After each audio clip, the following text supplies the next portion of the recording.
TIL in 2008, a single basketball shot may have saved hundreds of lives.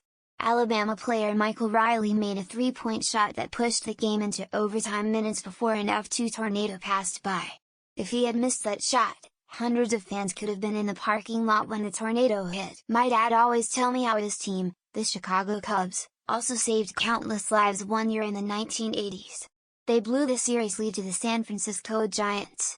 This allowed the Giants to play the Oakland A's for the World Series. During one of the games in the series, San Francisco-Oakland area got hit with one of their worst earthquakes ever. But only minimal deaths because no one was on the bridges when it hit. Everyone was inside watching the World Series between the two teams in the city. Reminds me of the Storktown video about an NFL playoff game where a plane crashed into the stands minutes after the game ended, and the absolute only reason the stands were empty at the time was because the home team, Baltimore, got completely blown out by Pittsburgh in an incredibly unlikely fashion. Literally every piece that had to fall in order to send the Colts fans packing before the final whistle blew did, and it saved countless lives. Reminds me of this claim that by the Chiefs winning the Super Bowl in 2020 instead of the 49ers, it actually saved lives. Since COVID hit the West Coast first, the Super Bowl parade and parties would have contributed to the spreading even more. Link: a few years back I was in the arena watching Murray State at Austin Peay and a tornado warning came through and something fell from the ceiling from a lightning strike. Panic ensued and somehow Murray State ended up coming back like 14 lol. I was there with my brother in the upper deck, and I've been saying that shot saved lives for years. It was nuts.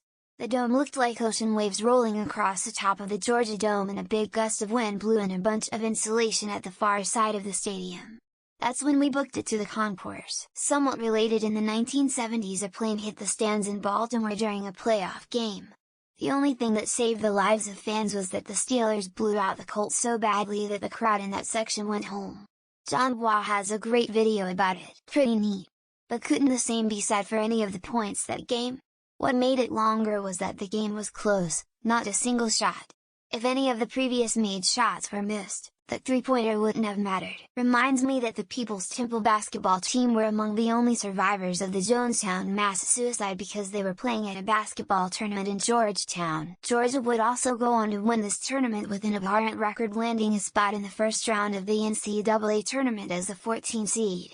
The lowest a major conference team has ever been seeded. In the Philippines, Prime Manny Pacquiao would turn the nation's crime rate close to zero because everyone would be watching his fight. Alabama player. Sure, but how many inbred children could have been avoided if that tornado wiped out half the crowd? I was hoping it was a hostage situation where terrorists were like, you gotta make this shot or everyone gets it. Here's a video if anyone wants to see it. I watched it live. Pretty crazy. I think, had he missed the shot, people would have been trampled by all the panic from the tornado. How do we know the breeze from him missing the shot would not have unwound the tornado entirely? If the tornado had followed a slightly different path, they would have been screwed anyway. I never forget watching the sleeve and the scoreboard overhead started rocking back and forth. I remember that tornado, mainly because it also hit CNN and they covered the aftermath live. Great article on this. This is much better than being trapped in that videotaped basketball game for sure. That's insane. If that were me, that'd be one of my favorite life accomplishments. Alternate, had the tornado not veered north it would have hit the stadium. Every player that made or missed a point that game affected that outcome. That is insane. Shouldn't they have known about the tornado though? Don't you track tornadoes? This reads like they're a surprise. Time Lords are gonna Time Lord. God bless those heroes.